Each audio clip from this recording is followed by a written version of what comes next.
6 véhicules pick-up, 300 tricycles, 2500 tables-bancs, des mobiliers complets pour 27 collèges et des équipements médicaux remis par le Conseil régional aux structures administratives, éducatives et sanitaires de la région. Une action pour améliorer les conditions de travail des agents publics, faciliter la mobilité dans les zones enclavées et renforcer les prestations. Vous-même, vous voyez tous ces tricycles-là pour nous, les femmes du Tonkpi. Ça va nous faire du bien, ça va permettre à ce que nous puissions travailler comme cela se doit. Vraiment, nous tenons sincèrement à dire merci au président du Conseil régional du Tonkpi. C'est tout un bonheur pour nous. Vraiment, nous ne pouvons que dire merci au Conseil régional qui nous accompagne, nous, population. Pour le président du Conseil régional, le docteur Albert Mabry-Toakeus, ces dons traduisent une détermination manifeste, celle de doter les structures essentielles des outils nécessaires à l'exécution efficace de leur mission. L'objectif, c'est justement permettre que nous améliorons donc les résultats en matière scolaire. Nous avons rapproché à travers la construction des collèges l'école des enfants, des ménages, mais nous devons faire en sorte que ces écoles-là aussi soient fréquentées dans les meilleures conditions possibles. Il en est de même pour les centres de santé qui quelquefois ouvrent sans avoir le minimum de matériel. Donc nous renforçons un peu les capacités. Nous avons espoir que le matériel soit utilisé pour nos populations. Dans cette dynamique de projection vers l'avenir, la cérémonie a également été marquée par la présentation de la maquette du futur siège du Conseil régional. Un bâtiment moderne conçu pour symboliser l'ancrage institutionnel. Réaliser des actions dans les domaines de la santé, de l'environnement, de l'éducation, de l'emploi, de la voirie, de la culture, de la protection maternelle et infantile. C'est la priorité du conseil municipal de Frouna dans son programme triennal 2026-2028. Réunis à l'hôtel de ville, les conseillers municipaux, à l'unanimité du quorum, ont adopté l'exécution du programme triennal qui s'élève à plus d'1 milliard de francs CFA.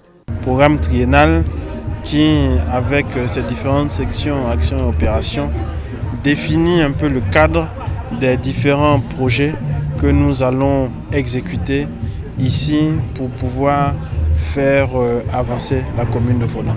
Appel à la paix et à la cohésion sociale avant, pendant et après l'élection présidentielle d'octobre 2025. Le sens aussi de l'adresse de l'autorité administrative, le sous-préfet de Frouna, pour mieux accompagner le développement local. Cette deuxième session au titre de l'année 2025 a permis de valider le procès verbal de la première session du conseil municipal tenu à Mas.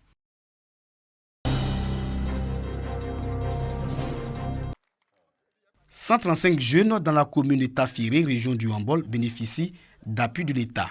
Parmi eux, 66 ont reçu des chèques pour la mise en œuvre d'activités génératrices de revenus et du matériel dans le cadre des travaux à haute intensité de main-d'œuvre TIMO sont remis à 69 autres jeunes. Cette initiative s'inscrit dans le cadre du programme Jeunesse du gouvernement qui vise à renforcer l'employabilité et l'autonomisation socio-économique des jeunes à travers le territoire. C'est globalement 100 millions de francs CFA que le ministère de la promotion de la jeunesse vient de mettre à la disposition de 135 jeunes de la commune de Tafiré. Et dans les prochains jours, c'est une enveloppe de près de 500 millions de francs CFA qui serviront donc à installer 10 fermes avicoles et prendre en charge dans les activités génératrices de revenus 445 jeunes de toute la région du Hambol. Les bénéficiaires ont traduit leur satisfaction et leur reconnaissance aux autorités et promettent d'en faire bon usage des outils et des fonds reçus. L'événement a également permis au maire de la commune de Tafiré d'exhorter les jeunes à gérer ses acquis avec rigueur et responsabilité. Nous remercions le président de la République, son Excellence M. Alassane Ouattara, d'avoir fait de la jeunesse sa priorité. Cette double cérémonie est la preuve de l'intérêt du gouvernement pour les jeunes de Tafiré. C'est une bouffée d'oxygène. Tafiré est une jeunesse dynamique et nous leur avons demandé de le gérer avec sérieux pour que cet argent soit remboursé et que nous puissions encore faire la demande pour d'autres jeunes. Avec cet appui, la commune de Tafiré attend poser les bases d'un développement local porté par une jeunesse formée, outillée et résolument tournée vers l'entrepreneuriat.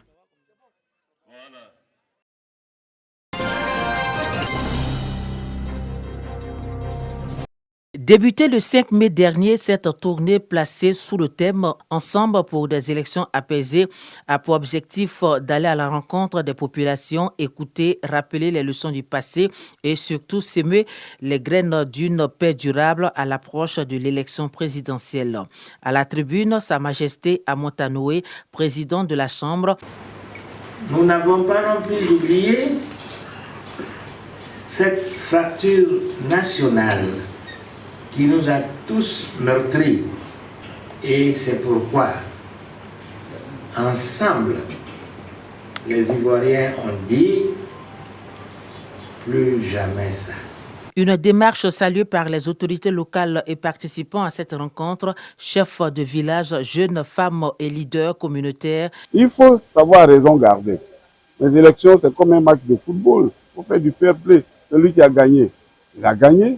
Celui qui a perdu, il a perdu. Mais ce n'est pas une raison de dire, comme mon candidat n'a pas gagné, il faut que je brûle la maison. À l'endroit des populations, c'est de prendre conscience que la paix est la chose la plus exigée. À quelques mois du scrutin présidentiel, la parole des rois et chefs traditionnels empreinte de sagesse et de mémoire résonne comme une alerte et comme un espoir, celui d'une Côte d'Ivoire qui avance sans oublier, mais sans reproduire.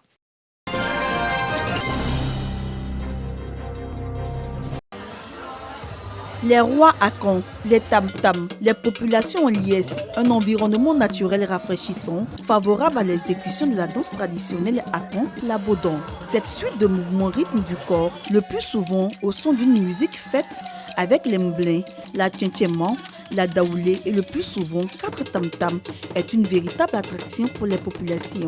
La danse se danse au cours des événements de joie traditionnels, les événements, bon, au cours des funérailles aussi, parce que c'est une danse de résistance, en même temps une danse que les gens essaient d'interpeller quand il y a des funérailles aussi.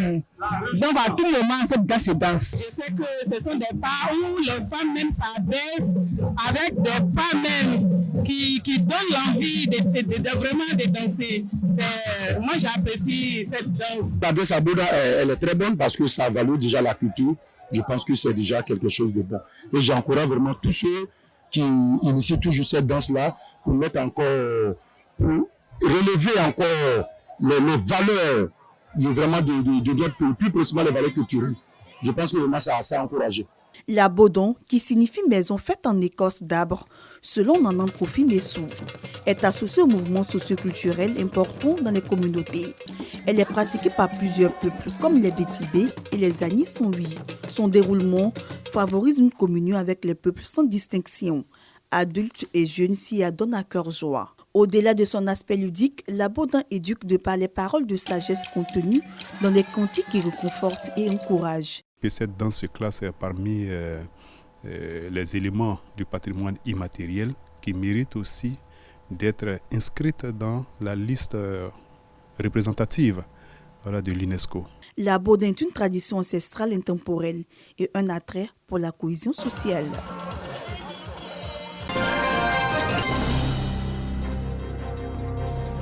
C'est une tradition pour les tisserands de la région du Bélier. Tous les ans, ils célèbrent le Tchéndan Festival.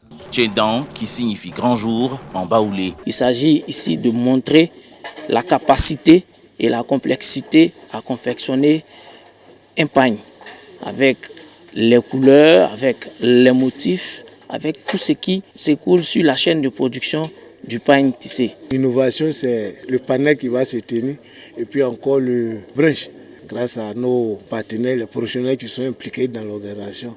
Et je pense que ce serait vraiment une très belle chose. Sur 3 jours, l'événement tiendra ses assises autour du thème « Deuil et tenues traditionnelles en Afrique ». C'est pour nous l'occasion de faire comprendre la symbolique des tenues portées pendant les moments de deuil.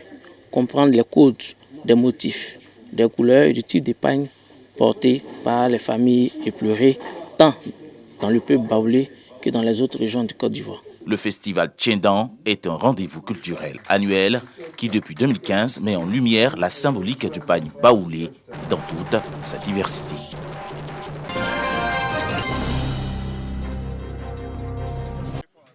C'est dans une ambiance des grands jours qu'est lancé le tournoi interquartier et intervillage de la commune de Dimbokro, doté de la coupe Adama Koulibaly, du nom du maire et initiateur de cette compétition. FC Belleville était face à FC Ndiaye de la cité. Au thème du temps réglementaire, l'équipe de Belleville s'impose 2-1.